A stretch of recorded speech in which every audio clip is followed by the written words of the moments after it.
that I gathered and I put it for you. It's all free. Please, there's a lot of things that you guys are gonna find very useful, and we're just gonna talk about all of those things through the presentation. A little bit of an introduction of myself, and you guys can find me in all these platforms. As you can see, I use a lot of these platforms. You can find different content. Sorry to interrupt. Yes. I don't know if it's just me, but it's your like your voice is kind of like cutting it. Yeah, I think it's choppy because of the actual bandwidth of like a lot of the videos. So like probably like a lot of times I run into those type of issues when I'm at work as well. So could be that too. My voice, can you guys hear Yes, it properly? it's choppy. It's choppy. Say something now. Okay, can you guys hear me well now? It's much better. You may just Yeah. have to like slow down when you're speaking a little bit. And also if you have any other windows open, you may need to close them. Okay, I will try to close them, but all of them are to do some exercises, but let's see if we can make this happen. First of all, who I am, my name is Erik Castillo. I've been in digital marketing for the past 20 years. My latest work was leading a big media digital marketing group for Latin America, covering all the markets for all that entails paid media, paid social, programmatic, digital analytics, e-commerce, and then on those regards. So I have a sort of wealth of experience in everything that it's related to digital marketing. The past session, I talked about sales through funnels, and in this session, as Alexis mentioned, we will gonna cover Erik, everything that. Sorry, Yes. Erik, sorry to interrupt you. I'm gonna ask everyone to turn their cameras off. This may help also Erik to have a better reception. Thank you.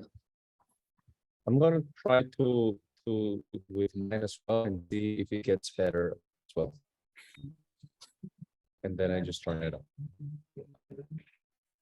Okay, as I mentioned, now we're gonna talk about everything that's related to the platforms and shared content through those platforms and how we can take advantage of those platforms. Why I do this? Because I really love to start and tell my experience. I have very practical experience of those things, and I think that I've learned a lot, and I can share and tell others what I've learned, and try to make this as interactive as possible. What you're gonna get from this course is a lot of resources, a lot of examples, and my expectation from you is that you ask as many questions as possible, and be very curious about all the things that I'm going to be talking about, and try to put in place a few of the things that I will tell you, because those things will compound over the weeks, over the months, and over the years, and it will benefit your business. So let's start a little bit with the agenda. So I'm going to talk to you a little bit about intro and framework, then some quick questions. I will expand on the topic. Then we're going to do an exercise, finalizing with a few key learnings, get some questions, and do or explain how the homework is going to happen for the consultation day. Let's start by how do I call this session? It's blow up your brand across platforms using shared media. And it's pretty simple. It's how you create your communities and you sell to your communities. And I'm sure that most of you, if not all of you, have already created or are using in a specific platform or many of them to share and communicate with your potential customers, with your current customers, and with the industry as a whole. So we're going to start talking about that. We're going to use the build framework, but we're going to go to the basics. And this is going to take you to do some reflection on your brand and your company. Why is that? Because we need to start with the foundations. So we're going to talk about why are you in business? What's your mission and your value? And how's that connected to your content and the content that you're creating?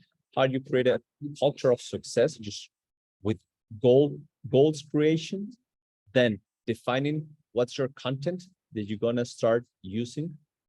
And then the funnel or the content funnel. How do you should start thinking about the way you start using the content, promoting that content and sharing that content through those platforms, and the amount and the quantity that you need to use on those platforms.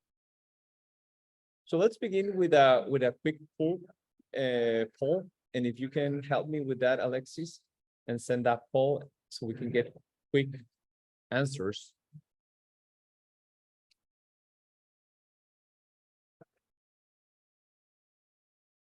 Have you guys received the poll already in the chat room? You all should be able to see the poll if you click on the little 3 dots. There should be the poll question there.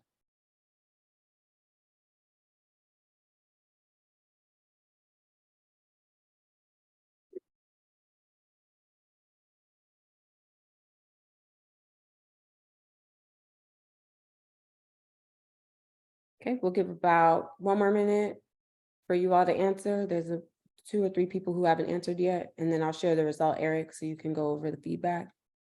Sure, I have it. Quick question, is the sound better? Yes, thank you.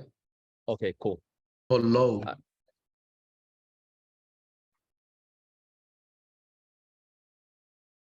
They're saying the mic is low, so maybe if you can turn the volume up a little bit.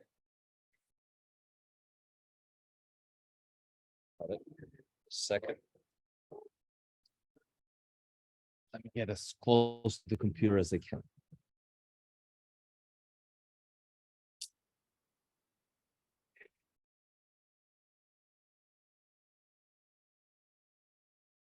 So we have 26 out of 27, so 96% participation. I will continue with those numbers. So 88% of you think it's very important. 4% of you think it's somewhat important. 4% think it's unimportant.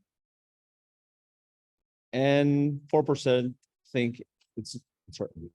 I will actually, if the ones that say is unimportant, if they can share one thought about why they think it's unimportant before actually showing to you some factual results that I have from research.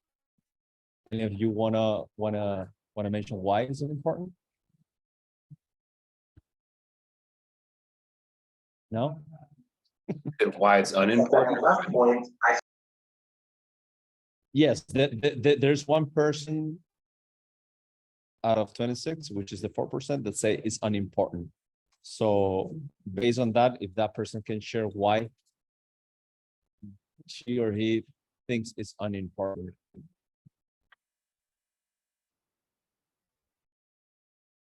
No? You can also Okay. write it in the chat if you'd like. Exactly, that will be really good. So let me share results. Those are the results. Let me go real quickly.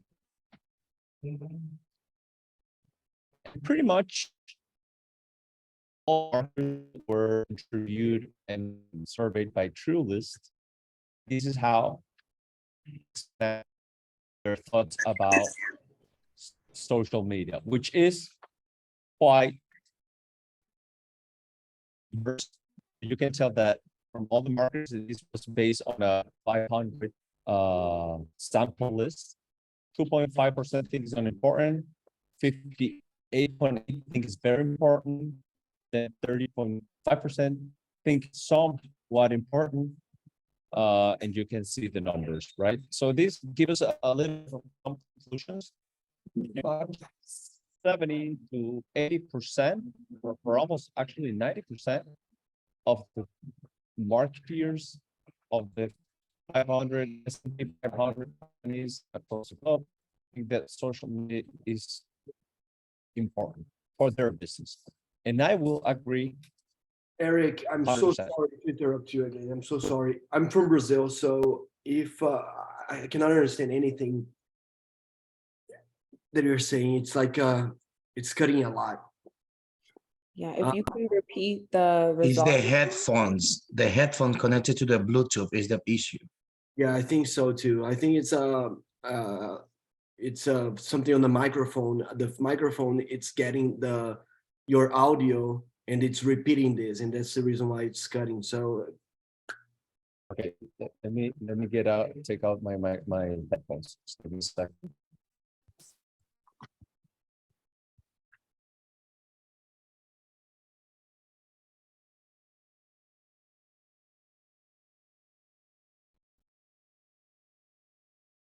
Is now better?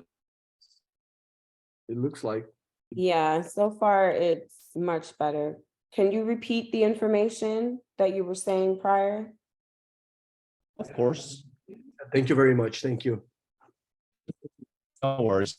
So what I was saying is, based on the results out of this survey, Truelist interviewed and surveyed 500 of the people on marketeers, and they agree that more or less 90% believe that social media is very important for their strategies.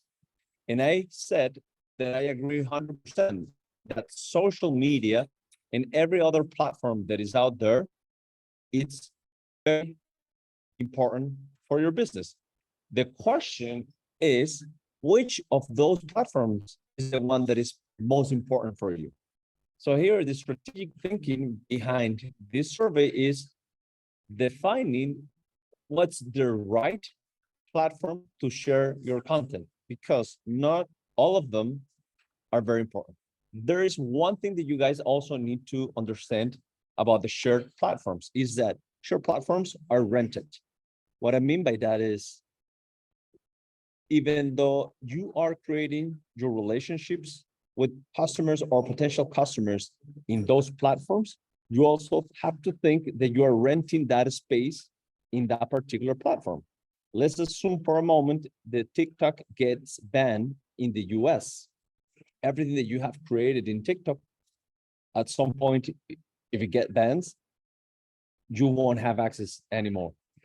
That's why other platform that is out there, you have to always think about how do you create your relationship, but also you are creating your own relationship, not through an intermediary, but through your own asset, which would be your website, a database, a mailing list, so forth and so on. I want you to think about shared platforms in this particular framework, which is called the BUILD framework. BUILD stands for B of bootstrap, which is bootstrap your content. And I'm going to explain to you what bootstrap means. The U of uncover your brand mission. The I of identify your audience and your platform. The L of lead your industry with your content. And D of develop your audience relationship. So the whole strategy of this course is based in this BUILD framework. For those of you that are not familiar with the bootstrap concept, the bootstrap concept is mainly when you use everything that you have as a resources of your own, meaning you are not using other resources, you're using your existing resources. And let's put an example. When you are funding your business and you do it with your own money, that's bootstrapping your business. You are not going after capital or after credit or after anything outside of your control. It's your main control because it are your resources. That's bootstrap means. So you remember, I mentioned to you that we need to go back to our foundations. Let's go back to think, why are we in business? And it goes back to identify what's the mission statement. I'm going to put an example for those of you that weren't in the previous cohort that I taught last year. I have salons in barber shops, a few in Lima, and I have one beauty salon in Miami. I also have other business, but I want to put an example of my salon in Miami, right? And I'm going to tell you why we are in business and what's our reason to be in business. So when you're talking about why are you in business, all starts with the mission statements. And some of the tips to actually find your mission statement is, who do your business help? How will you help them? And how do you start thinking of telling a story about your brand and your company and how that brand and company will help others? And that's how you start crafting your mission statement. Then you obviously have to have some core values, right?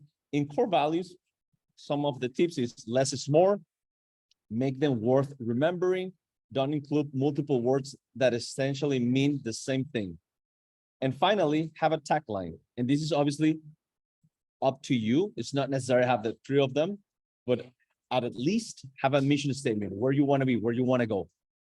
So in the terms of tagline, it should be inspirational and motivational, 3 to 4 words at top, and do a trademark search. So I'm going to put an example. My salon, our mission is to bring the beauty that resides inside everyone through care, love, and detail.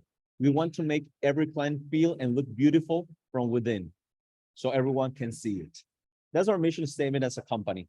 The name of our salons, our company is One Blush, or OB. And this is our guiding principle. This is what we strive for, and this is what we tell our partners. We tell the people that work taking care of our clients, and this is what they need to do, is always thinking about helping others and bring that beauty that resides inside everyone. When we talk about core values, it's pretty simple for us. It's all about them, honesty and care, and always humble. Our tagline is make your inner beauty glow. Fairly simple. And you guys will wondering, what does this have to do with shared platforms? Because this is a principle to have in mind always that we create content, because they have to be connected to our content. I'm going to show you an example on why. So as I mentioned, you have our mission about, right? When we are creating content, it always comes back to the mission. In our idea, we want to not always make content about our product, we'll content that helps our audience. We always have to be connected to our mission and our values. What is that differentiate us from the competitors? So you have here an example of the pictures of our clients. Every of those pictures is in Instagram right now. The funny thing is that we realized that there's a certain type of picture that we need to take that gets more engagement, that gets more shares, that gets people actually in believing in the brand. And you can tell that. Sorry, someone is speaking? It's okay, continue. Okay, cool. So you can tell that there is a kind of consistency on how the picture looks and what we're trying to promote. We're trying to promote happiness. When you see these pictures, people believe, people think that we are just actually showing them what we do with care, with love.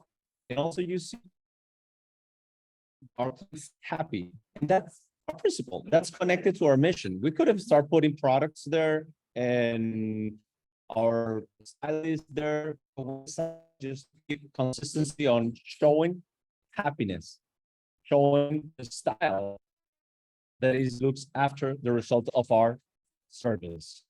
It's our Instagram right now. The second part that you guys need to think very careful and have a lot of thought about is defining who are you serving and what's your niche. And I know that this can be very difficult for everyone right now because to think that we're serving all of the market, but that's not true. Because at this stage, we're not in the scaling phase. We're startups. So we are in the process of defining who we are, if our product fits in the market for a particular niche, and then we can scale. At this point right now, saying yes to a specific niche is saying no to everything else. It's all about focus. When we think about our niche, we need to go back to our mission statement and ask ourselves the questions on the right, which are the ones that are in yellow. So remember, if everyone has a mission statement ready for their brand, for the company, just go back and what you do, how you see your company serving and helping others, and then start defining your customer avatar. Who am I serving? What are they doing? Who am I helping their lives? How do they spend their time? What do they spend their time on? What do their families look like? Where do they live? All those questions needs to be answered just to identify what's the right avatar and what's the right niche.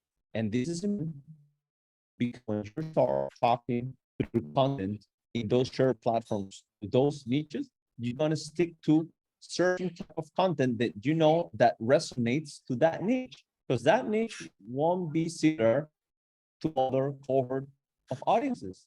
So that's why it is important. Then, as soon as you get traction, then you can start now.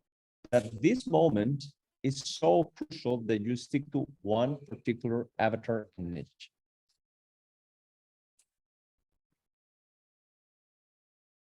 Eric, I'm gonna ask you to please repeat that last section. It was really broken up because of the audio.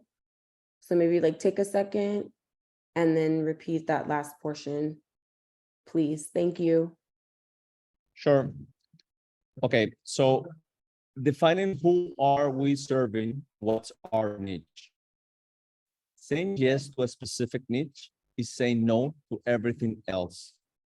And this is so crucial. You are defining your platforms to use and also the niche that you're going to target to. Why is that? Because at this stage of your companies, you are a startup. You're not scaling yet. You're a startup. You're starting something. You need to know your product is market fit. And to do that, you need to select the specific niche and avatar that you will start creating content for and helping. And if you start or try to target all the market, you won't target anyone. So when you think of your niche, always go back to your mission and statement and ask yourself the following questions. Who am I serving? What are they doing? How am I helping their lives to become better? How do they spend their time? What do they spend their time on? What do their families look like? Where do they live? And you can ask so many more questions in the tools and resources. You will have so many more.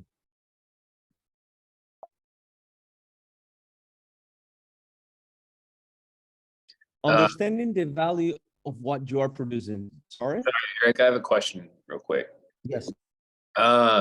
So, in regards to this slide, I feel like with my business, my biggest problem is this, but it's been hard to transition because I'm getting sales from like different avatars, like different niches. So how do you make the decision of, kind of declining those sales and just going straight for that niche? I honestly wouldn't decline the sales. I'm not familiar with your business. I'm assuming that you are not in a startup. You are more in the scaling. So perhaps you are enjoying of the fact that your product it's good and it fits with a lot of niches, and you probably what have to do is revisit all those niches that you are targeting and that are responding to you and classify them and make an avatar of all of them. So if you already have 5 niches or 5 avatars that are responding to you, and sorry if I get too geek on this, but what I would do is cluster them and start comparing each other to understand which of those avatars are the ones responding the best. And you will kind of rank them in terms of sales, or probably in terms of engagement in your website through Google Analytics or something along those lines. And then you'll start reshaping those niches. And perhaps by reshaping those niches, you'll find that by putting more, I will call it pressure to 3 out of those 5 niches, gives you more sales than the 5 combined, just because you refocus your avatar to particular niches that are connected to your product, and you can accelerate because you're putting more focus and your content is more tailored towards those 3 niches. You already have 5 in there. You are selling is great. But again, I will ask you to kind of do that exercise, because perhaps by fine-tuning those niches that are responding the best, you perhaps get an increase on those sales that are more valuable in terms of sales than having the 5. And if that exercise ends up being, you know what, I'm refining, and all of them are actually improving, so on, keep doing it, because again, this is about a lot about this is kind of experiment, and it's about refining those niches and understanding those niches and kind of create lookalikes of those niches. Is I have this niche that is selling very well. What happened if I add another variable? This is the male that is responding perfectly for this niche, but what if the female also responds pretty well? Let me try that niche. And you are in a stage where you can actually test because you already have the data. Does that make sense to you? Yeah, that was perfect. I appreciate it. Cool. Okay, understanding the value of what you are producing. The value of creating content and amplify it by using the platform on a systematic way is the key to organic growth. And this is so important, and this is why all social platforms are so valuable, is because you actually not spending or not necessarily need to spend on paid social yet. Remember, organic traffic is when a visitor arrives to your destination website through unpaid methods. So this will give you lower customer acquisition costs. And those costs actually associated to this organic traffic is the time spent, and mainly is going to be your time spent on creating that content. Or perhaps if you are using some resources outside of you, such as a photographer that takes a product shot, or an editor that actually do some editing on your videos, or a writer that actually creates the content for your blog post, so on and so forth. But you're not using media yet. Paid media, which is putting money behind your content to reach more users, is a different stage of business. Again, is depending on where you are in your journey.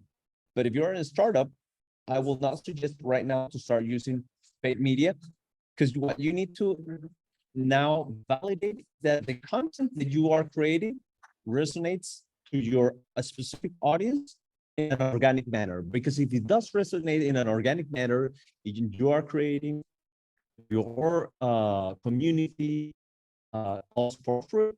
That means that when you're ready to spend money on paid platforms, you will have a better success because you already validated. So you're just pushing to find more people like the one that you are already talking to. So it's kind of how algorithm works.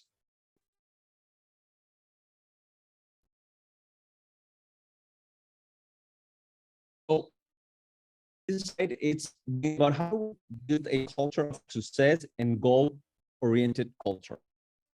And it goes back to planning and having clear goals.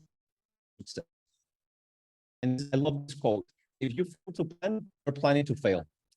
And basically what you need is a system of tracking and evaluating that will help you to decide which content that you have produced will work or is working in the platforms or not. And just go back to the example that I gave to the gentleman, the question is, use your data to identify your niches. Which one is the most valuable, profitable, and define and test and redefine your niche. And it goes back to measure stuff and to have a clear goal. Perhaps he already knows how much a particular niche can actually buy from him. So he's making, I don't know, numbers, $100,000. So his goal is to increase that particular niche 20%. So he has a clear goal. So everything that he's doing has to think or well thought on how do I reach that 20% increase in that particular niche. So all the content that he's gonna post on the social media is gonna be related to achieve that because he already has a goal. Some of the content variables or metrics that you can actually start thinking about is frequency. So in order for him to reach that 20% goal of that particular niche, how many times does he need to post content? Imagine that he's using YouTube. How many videos he need to upload a week to increase? Because if he is using, as an example, one video per week, what if he actually produces 2 videos per week? And just please be creative and think that this example is also works on Instagram, on TikTok, on Twitter, on any of those platforms, right? Then the form, what is working for him? Is it working video? Or perhaps is pictures or stories or tweets? So he needs to define which or those type of content is the one is working better towards pushing and focus so he can actually get a 20% increase in that particular niche. The same with distribution. Is he using one single platform and he's maximizing that platform? Is he needs to branch out to a different platform? And then promotion. What is the type of promotion? What is the type of content? Is he using enough promotion? Is he build brand awareness with his content? So mainly what I want you guys to take away from this slide is you need to have a goal. And a goal can be a goal by platform, can be a goal by content, can be a goal by sales. There's so many goals, but at least have a goal, because the goal will help us to kind of have a direction where we want to go. Usually goals are very macro and is a block, a rock, if you want to call it, that help our business to move forward.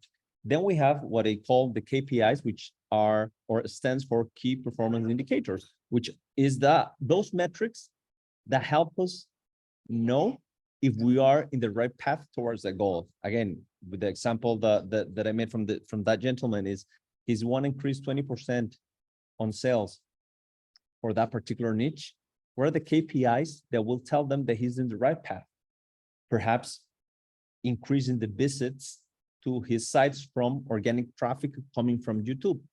So if that is increasing, and if the conversion rate is increasing, he can model and think that he will reach next year that 20%, but he has clear KPIs. And then the milestones definitely are those particular timeframes where you need to see the improvement before reaching the goal. If you see and you set a milestone that you're going to review a month, so every month you need to see the improve towards that 20% of increase in sales. I'm going to show you real quickly some examples. And this is just very simple, but it's on my own. I built this YouTube page. It's called Capitalista. The intention behind is I really like the market. I also am a trader, options trader, but also I like to create and see content about economics, about the market, about companies, about what happened in the world with the recession and all of that. So I built this. My goal, actually, when I set up and I start thinking about this, is okay, my goal is actually to build a branded YouTube channel. So I went and talked to a designer. I created the Capitalista brand and some of the branding that you see here. And the other goal that I have for this semester, and I break it into semesters, is become a YouTube partner. So YouTube actually can start paying me through AdSense for creating content, which is advertising. Some advertisers will put their ads on my content and I will get paid. That's fairly simple. And that's what I wanted to achieve. That's my goal in the next 6 months. In order to do that, one of my milestones is be able to create 5 videos per week, every week for the next 6 months. Why? Because I need to upload a lot of content so the algorithm start validating me, so forth and so on. And I need to hit certain KPIs. I need to hit 4,000 hours of watch time of my content, 2,000 subscribers, and 2,000 views average per video. So I can actually have a lot of eyeballs watching my content, and then YouTube will pay me for that. That's fairly simple. I just want you to think on how I break it. This particular project, which is a content project using a platform to share some content, which will have some economic value for me.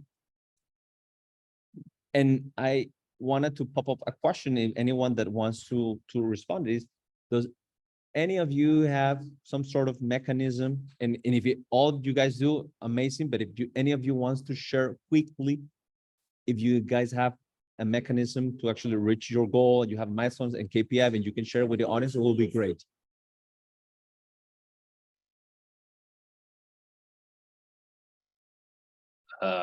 I can share it. So for me, I started out with like my yearly KPIs. So like what I want my goal to be in terms of like sales revenue. So I started pretty aggressive with like $1 million for sales for this year. So then I broke it down into quarters and then broke it down into weeks. And then, my weekly goal, and most of the time I don't hit it, but sometimes I do, is to just grow revenue by 10% each week. And then, my other KPI is to increase my my gross profit margins from 10% to 20% to industry standard. Thank you. That's another example. I'm assuming that's I'm not able to see who was talking. I'm assuming that's related pretty much to someone that is selling e-commerce. Yep. Yeah, it's Charles. And then, Oh, Charles. Great. Thank you for sharing your example. So you can see how he created his old goal and KPIs and measurement system, so he can track and see how his business is doing. And this applies not only for the business, but also for the content creation, because everything that you do in terms of content and sharing that content have to be connected towards a specific goal, which at the end of the day is increase sales.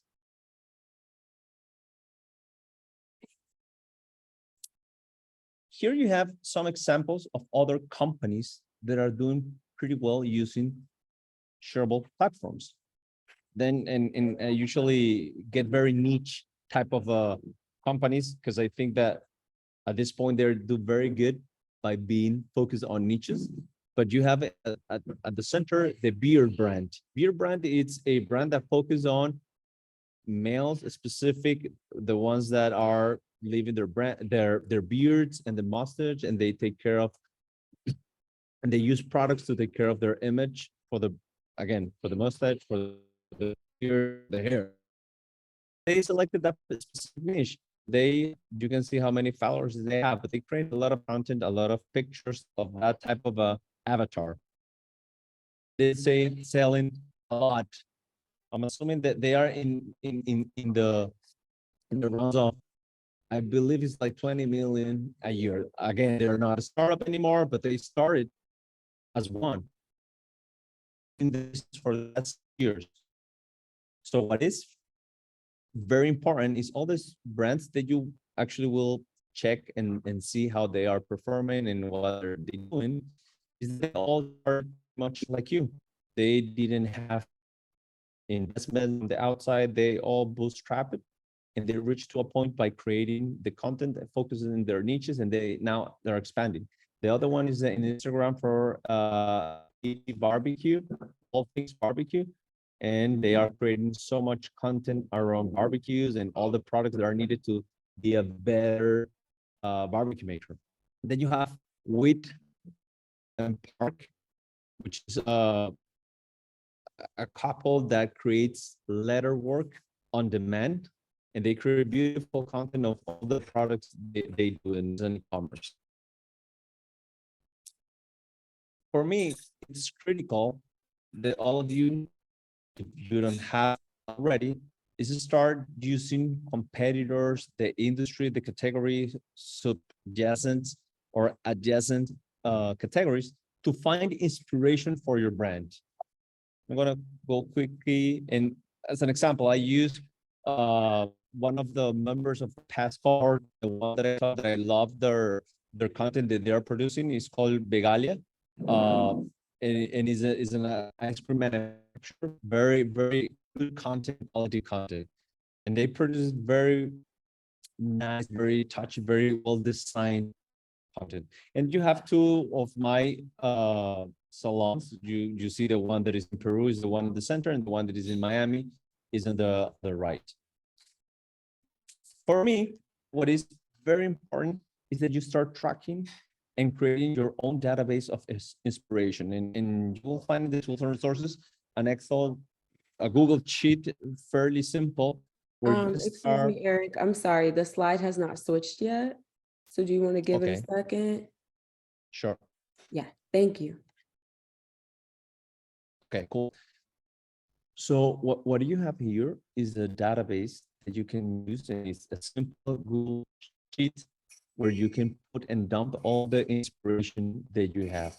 You can start putting brands that you're doing good, the URLs, notes, and ideas. Why this is important?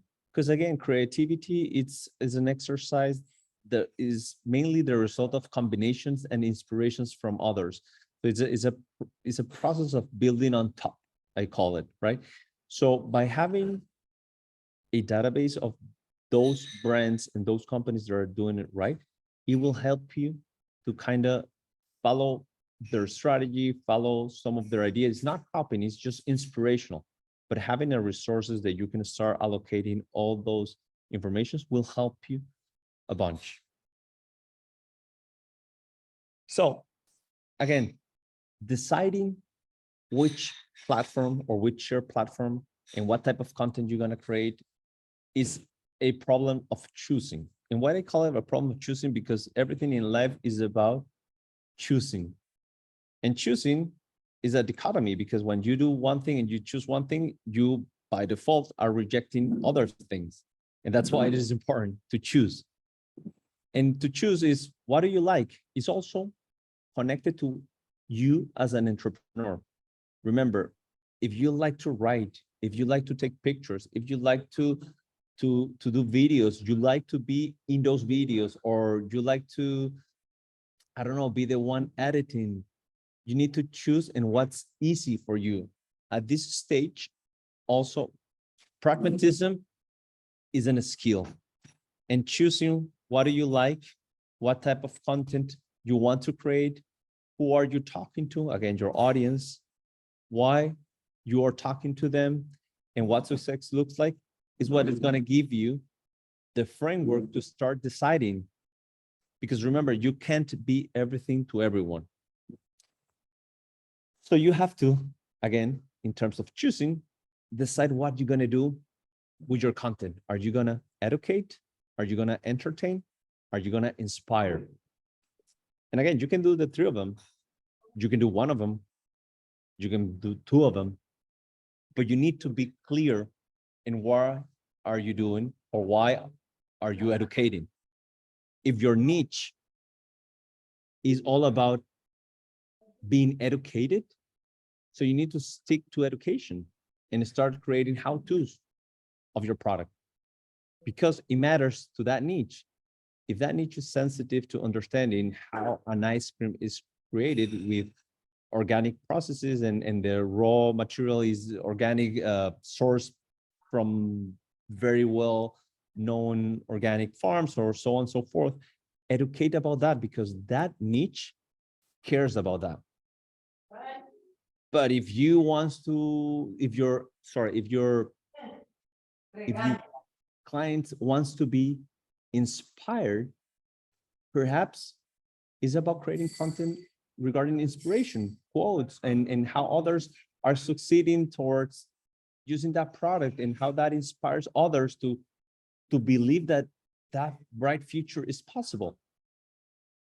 So again, we're going back to choosing where your brand sits. Is on education, is on entertainment, is inspire. And I will always suggest to each of you is test. Again, going back to test, this is a very, I will say that this is a very experimentation approach that you need to take in to see what actually triggers to your niche.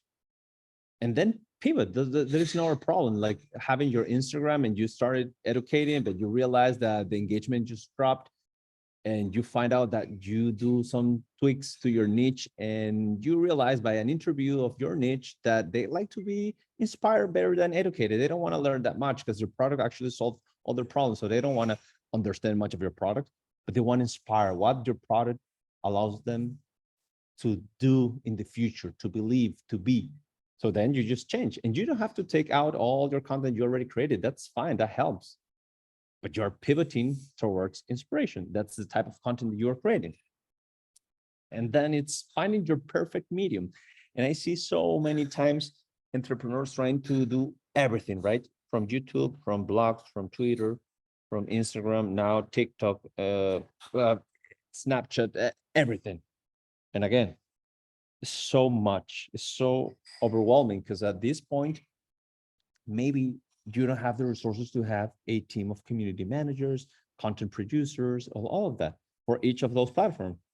There's a lot of specialties that needs to be addressed in each of these media. So now you need to think, okay, what's the low-hanging fruit for me? What I'm good at? What can I do constantly, consistent on an almost daily, bi-daily, weekly basis, right? Can I create podcast? Is that reasonable? Because what actually doesn't work if that you do once and then you just drop it and then you create another one in 6 months and then no, that's not consistency, and the algorithm will not rate you possibly because you're not being consistent. So choose. If photography is easy for you and you want to entertain through photography, then you just know which media you want to use, right? Like you can use Facebook, right? But my audience I'm targeting, my niche is the young gamer that has he's starting working and has a couple disposable income. So am I going to go to Facebook? Not really, because that young target from 17 to 23 that is a gamer, because I'm selling headphones as an example, it's not on Facebook. Probably it's on TikTok, probably is on Instagram, which I don't think so. But now you need to reshift. Okay, how do I create my base based on all those variables that I need to take into consideration? You can also choose video, you can also choose writing, but selecting all of them is not strategic because it's too much and it can be overwhelming. When you start growing and scaling, then you can start adding, because as the previous example that we explained, you can add other niche. Also, you can add other medium. But again, it's all about what you can actually make in a consistent basis. So you need to pre-plan, because if you think that YouTube will add a lot of new customers to your portfolio, but you now are using Instagram, you need to plan it. So in a year from now, my goal will be just creating my YouTube page. But in order to create my YouTube page, I need to create the content, and I want to create 3 videos a week, and I need to have someone that edits those videos and all so forth and so on and so forth. So what is very important, if you have that planning mindset and that choosing mindset, that will allow you to focus and to move and create those 1% compounding effects on your business. So I have a question for you, and please, anyone that can or want to answer, please go ahead and respond this question. But the question is, how much of your content that you are creating now in terms of percentage is allocated to the top, middle, or bottom of the funnel? Who wants to answer that question?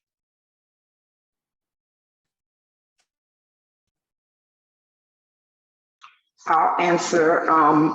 For me, I'm kind of sort of in the middle because at first I did not. By the way, my name is Gasoline Sources. I'm a hairstylist and wig maker at Threaded by Lavish and Lavish Touches Hair, located in Color Bay. But anyway, as I was saying, at first I didn't believe in social media marketing or social media at all. I felt like I was an introvert or whatever have you. But as time progressed and I noticed a new wave and getting customers, I started implementing.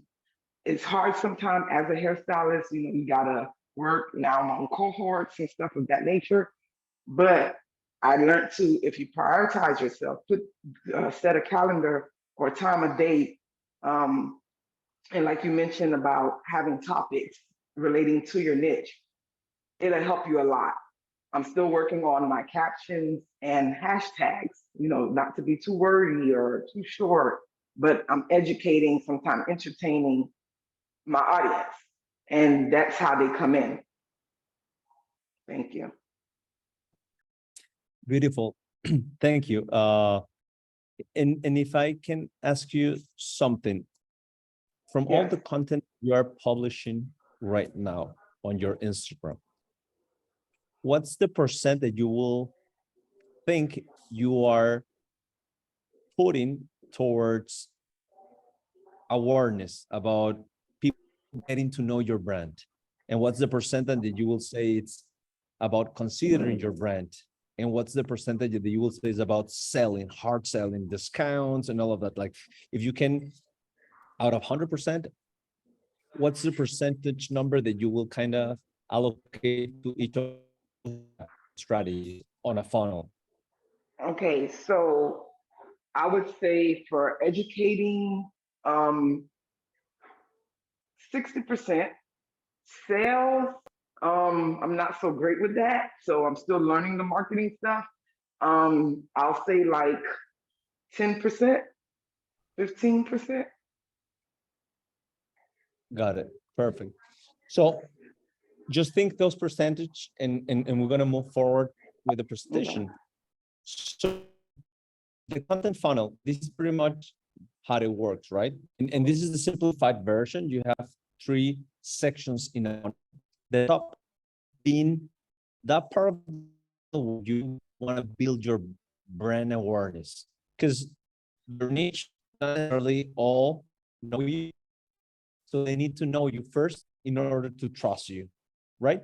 So if imagine this scenario, if you start posting, no one knows you, my brand is Erik, and I sell, I don't know, hair pomade, and I start telling about my product, which is Erik.com, and I start saying, you have 10%, you have 10%, try it. What's the trust that I gain from my niche or my audience yet? It's pretty much nothing. I'm just kind of hardcore selling. Perhaps someone will buy from me because maybe there's price sensitivity there and I'm selling it just very cheap to acquire people, but they're not creating a relationship. One of the things you need to think about is, okay, I'm using these shared platforms, I'm creating this content. How do I tweak my content to create content that actually talks? I'm not going to talk about my brand about saying by Erik. It's about how my brand entertains them or educates them. And then you have the middle funnel, right? Which is more about capturing leads. It's how do I create the content that help me capture leads? And at the end, you have, and you see there is a inverted pyramid or inverted triangle. You have the bottom, which is the content that's actually call to action content, which is all about closing those other journeys that are already created, which is the top and the middle. The rule of thumb, and this is not write it on stone, but the rule of thumb, it's creating from all your content, 60% dedicated towards brand awareness, 30% toward middle funnel to capture leads and so on, and 10% is all about selling. Remember, right now, marketing has changed too much, and clients and audiences have the possibility to always block you, to always say no to you, to always rate you poorly. So what you always want is just be known, create that relationship, and then sell. And that process can be as fast as you want, but it's the journey that you need to create on regards of your content.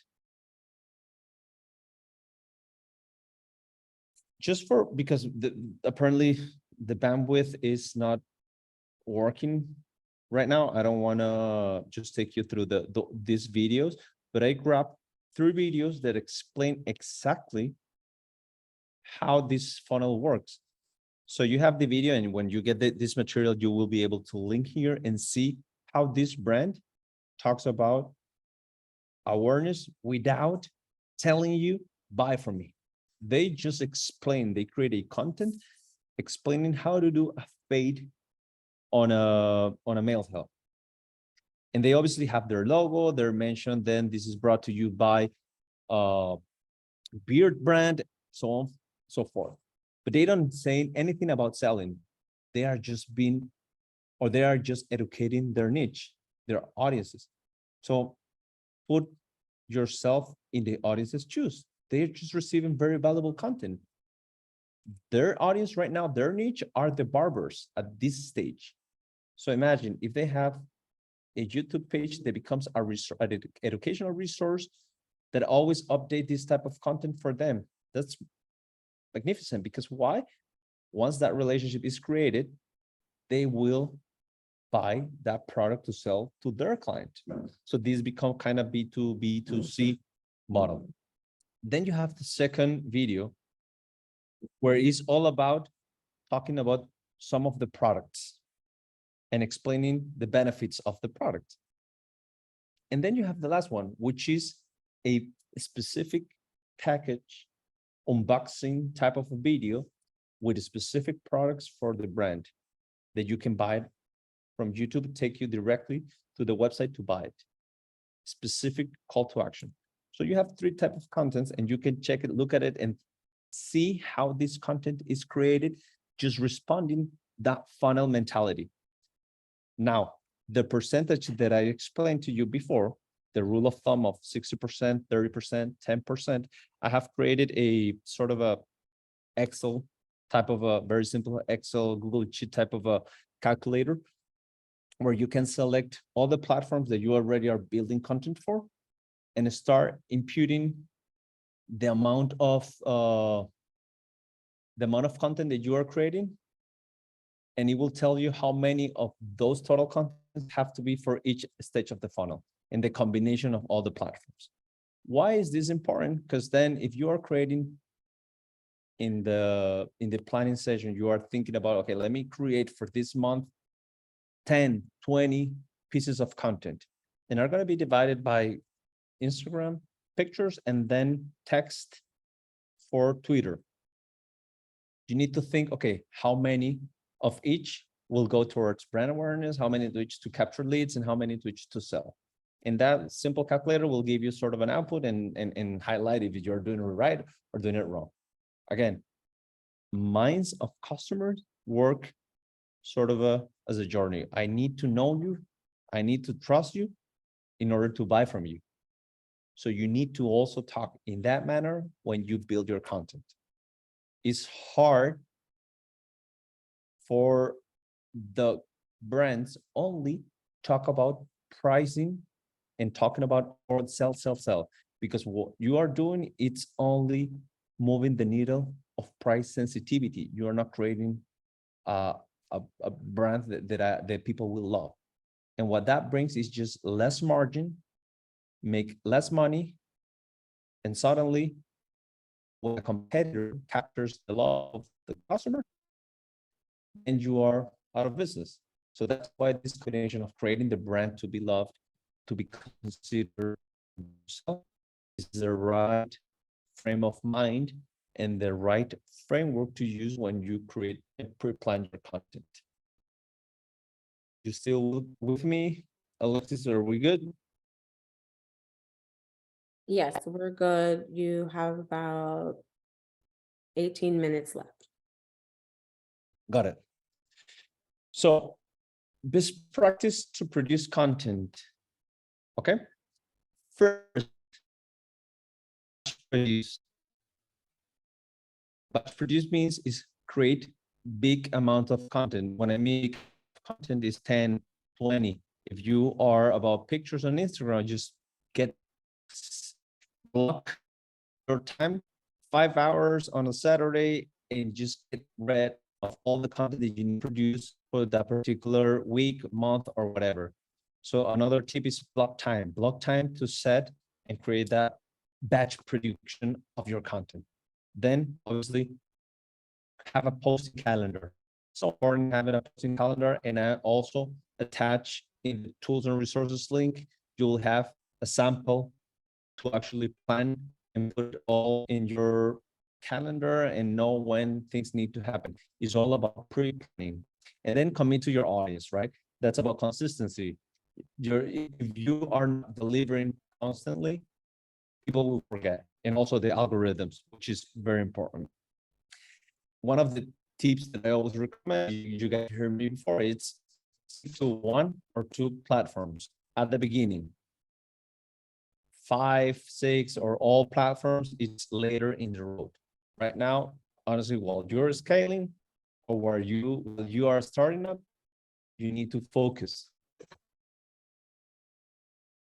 Okay, the data behind your content, everything, it's all about data, and it's going to be a model specific about data, but I just want to let you know how important it is to track everything that you use and check all the data that you are creating for your brand, so you can start doing some experimentation on what works and what doesn't.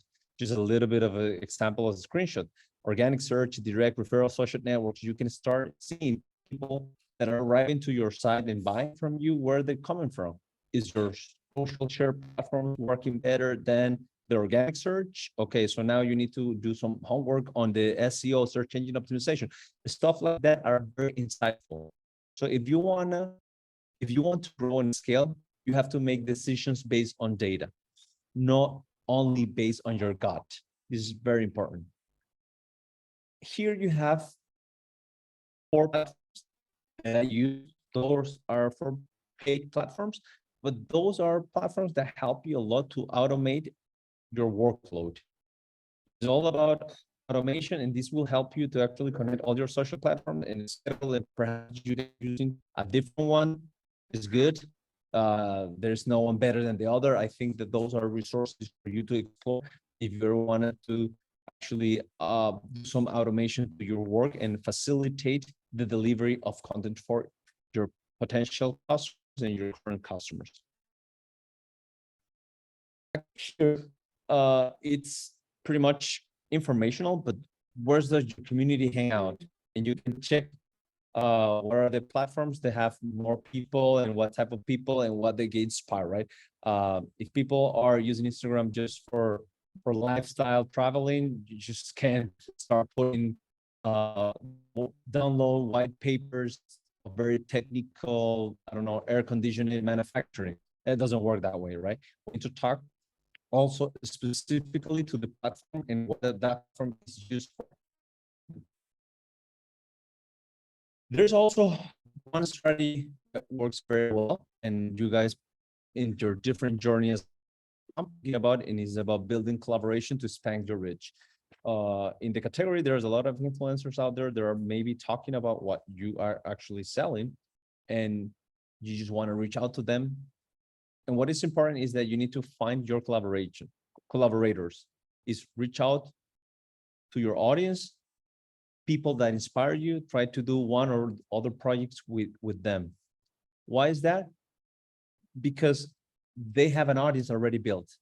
So they will help you to actually spend using their audience. And some of them will be paid, or some of them will be co-shared. They will ask you the same to you. Okay, you talk about me as an influencer to your community, and I will talk about your product in my community.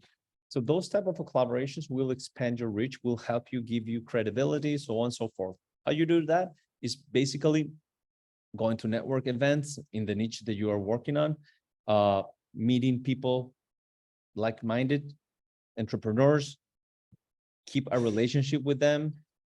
And when you think it's the right moment, contact them in a very professional manner and ask them for collaboration. Also, I have a lot of resources and how to do it on the tools or resources you will get. Then this is the question which is very important for you. It's building a community which is your own community. And this goes back to my example that I said about TikTok, right? What happens if TikTok gets banned in the US? Perhaps if you are relying too much on TikTok, you will lose all your audiences. That doesn't mean that you stop using TikTok. No, you just need to start connected with your audiences and create your own community. How do you create on your community? It's just having the right information from those audiences, just to be able to connect with them in a different environment that is not a shared platform. As an example, emails, phone numbers. You can also create your own social community with different technologies that are there, Circle being one of those that allows you to pay a subscription and you create all your community and you can share your content, and it functions like your own mini Facebook. But this is something that perhaps in the future you need to think about, because at the end of the day, consumers likes to have a relationship with brands. So the way for you to create those relationships after someone buys from you is just having that connection directly to them, not through a third party. And here's the good and the bad, right? The exclusive versus an open community. Exclusive is paid access, attracts true fans only. Self-governing is small but stronger. If it's open, it's free access, attracts everyone, including haters. You requires moderation, and it's bigger but weaker. Now, the community that is very much used now is the the Facebook groups. I've seen Facebook groups communities working very good. So that could be a potential start, but it needs moderation, needs you to actually interact and deliver value also in that particular subset. And that can be all the ones that are already bought from you. It can be or can have access to that Facebook community, private Facebook community that you just built, or you can use a different platform to do that. So here is, you have customers, you have a community. You have to nurture that community. Alexis, we have 10 minutes. I know I went through, and this is the exercise for you to go through. I'm not sure if will have time for the questions if the workshop happens right now. Could be a possibility to do the workshop in the next session, which is in 2 days, and start with the work session there, and then we go through the B2B platform. Do you think that will work in terms of timing? We usually allot 10 minutes for the breakout rooms, and I do want them to at least discuss what they've seen so Got far. it. Beautiful. Okay. So what we So- can do is have them break out now, and then Okay. we can go over their answers at the top of next class.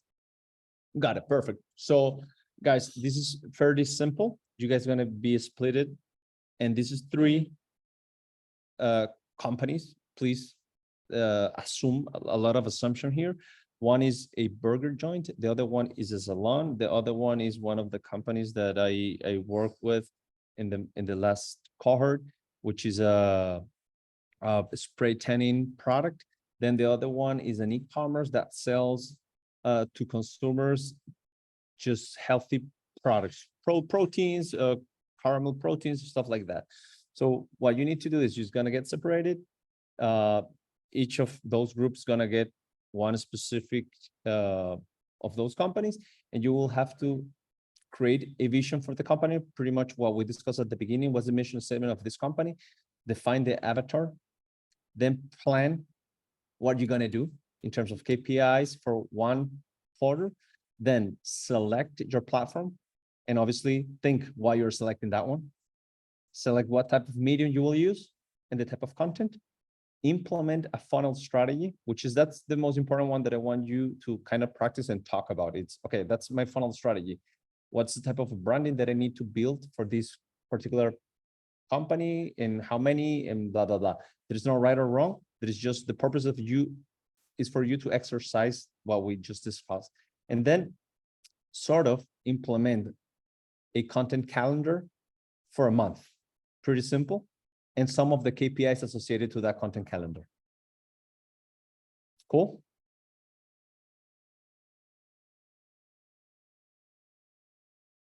Okay, before you guys go into your breakout session, breakout rooms, please take a screenshot of this screen so that way you guys have something to reference when you're discussing it. Nikki, a couple of the people in the chat are saying that they won't have time. They have a hard stop at noon. So then we will table the breakout for the beginning of next session. And if anybody has any questions for Erik, we can take a couple questions now and do the quiz. Hi, I have a question. My name Alexis from mycubanstore.com. And Erik, listening to all of this, I realized why my business are kind of stuck when it comes to online marketing. I kind of been ignoring this part of the new marketing. I'm saying new because I've been selling online for 20 years and doing mostly everything through SEO. But I realized that I lacked on all these new skills.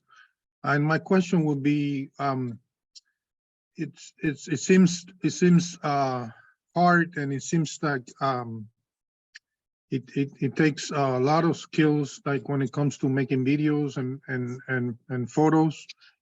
You know, what would be an advice to start implementing all of this? Sure. Can you repeat your name, please? My name is Alexis.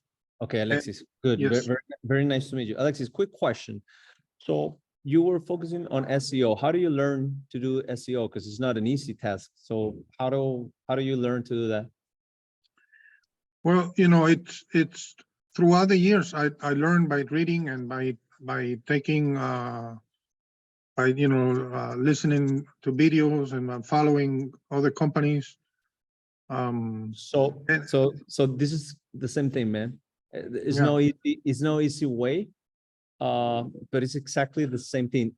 Actually, the tools and resources link that you guys gonna get, it's full of content on how to start, like everything that we discussed.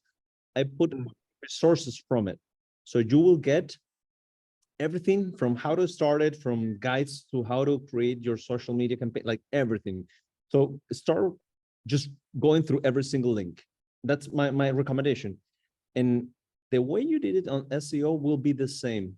And actually doesn't stop there. And I think that we have to have the keep learning, long learning, life learning type of mentality, because this is not gonna get any easier. And to your point, I didn't know how to take pictures. I didn't know how to do videos. But I started studying. I started seeing it. And honestly, at the beginning, I sucked. The company sucked.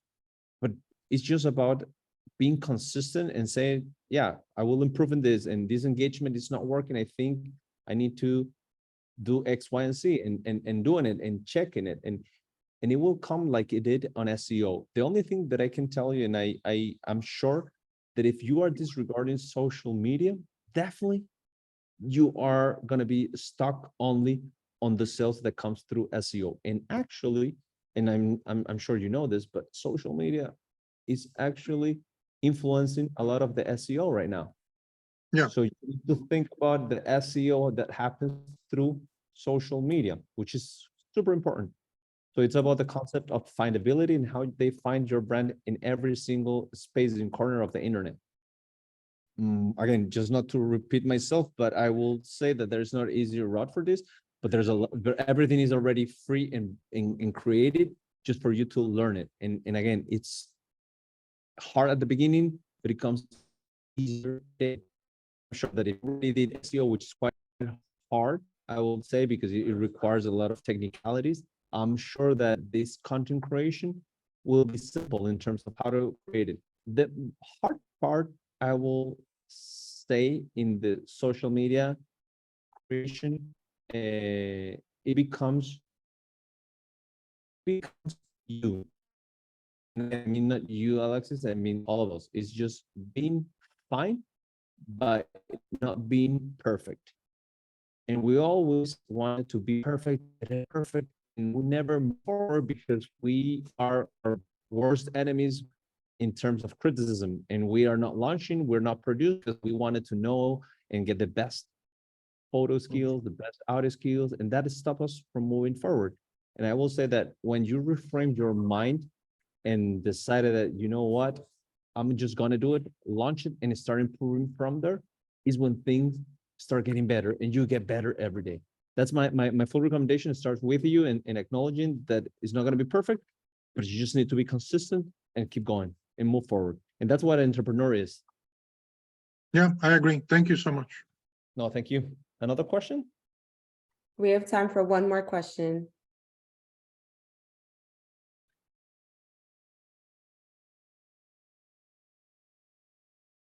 I have a question. So, I really like what you're doing with your YouTube channel. And I was actually thinking of doing the same thing where it's like, kind of starting a YouTube channel, but that matches, the interests of the niche that I'm going for, and then also monetizing on that side, and then, kind of lowering the cost of advertising by just advertising to the same customers that I have on the YouTube channel. How did you how do you do your content? Like, do you automate it in a way where it's like taken out from videos, or do you create your own videos for that content? So this is just kind of more high level type of a thing. Your question, and it is because I'm sourcing the creation of my content, and I'm hacking resources that are out there. What I mean by that is, this doesn't necessarily will apply because to everyone, because I don't want my face to be in those videos. So what I do is I outsource the creation of those videos to a team in Philippines. So I have a team in Philippines that I found through a sort of a Upwork or Fiverr type of a platform. I interviewed them, I saw their work, and I was happy with them. What I do for the content creation of my channel, because it's all about economics and I don't need to be explained economics, is about evergreen content that is happening right now, interest rates, what happened with Russia and China, and blah, blah, blah. So I source the ideas, and then I tell the screenwriter to build the scripts. Then I read the scripts, I like them, and then they go towards the editor and the audio maker, and they produce the video, which is without faces, and it's just pretty much a storytelling about that particular problem that is happening within the economics. And they tell the whole story with pictures, with small clips, with everything like that. It's nothing fancy. My goal is not to be fancy. My goal is just, again, to be potentially monetize the channel.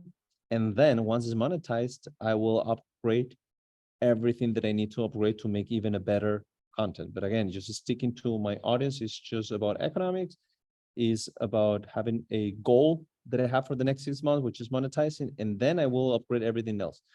To your point, yes, I outsource everything in the Philippines. Obviously the labor cost is pretty cheap, but that works for me because I have a clear roadmap of what I want. Again, you need to think what you want, and if this kind of sort of works for you, you can do and reapply and do the same. But if you want to be the face of your brand, that obviously won't work. You will need to record yourself and doing a video with you talking about or entertaining or educating about the subject that your company it is. Make sense? Yeah, for sure. I would love to talk to you more about that offline. Sure. Thanks. Any other question? Well, we technically don't have time, Eric, Okay. but you all have been wonderful. Thank you for bearing with us with all of the audio. This and the resources will be sent to you all via email. Adriana put the resource link in the chat as well. And I'll go ahead and put it again for you all as well, if you want to take advantage of that. And then look out for the reminder for Thursday's class, which is the second part of that, where we will pick up on today's exercise and then roll right into business to business shared media. If you have any other questions, Eric's contact information will also be in the email, and you can start to think about what questions you may have for him during your consulting hour. Okay. Yes, please just reiterate, you can reach me on any of those links that I post. So please, just if you have any questions on that, just drop me a note and I will do my best to answer you. Thank you, guys. And I just put the link again. Thank you all so much. And I will see you all on Thursday. Thank you. Thanks. Blessed day. Have a blessed day. Thank you.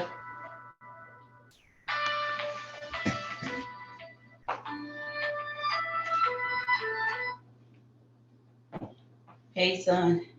Adriana and Hey, Eric, son.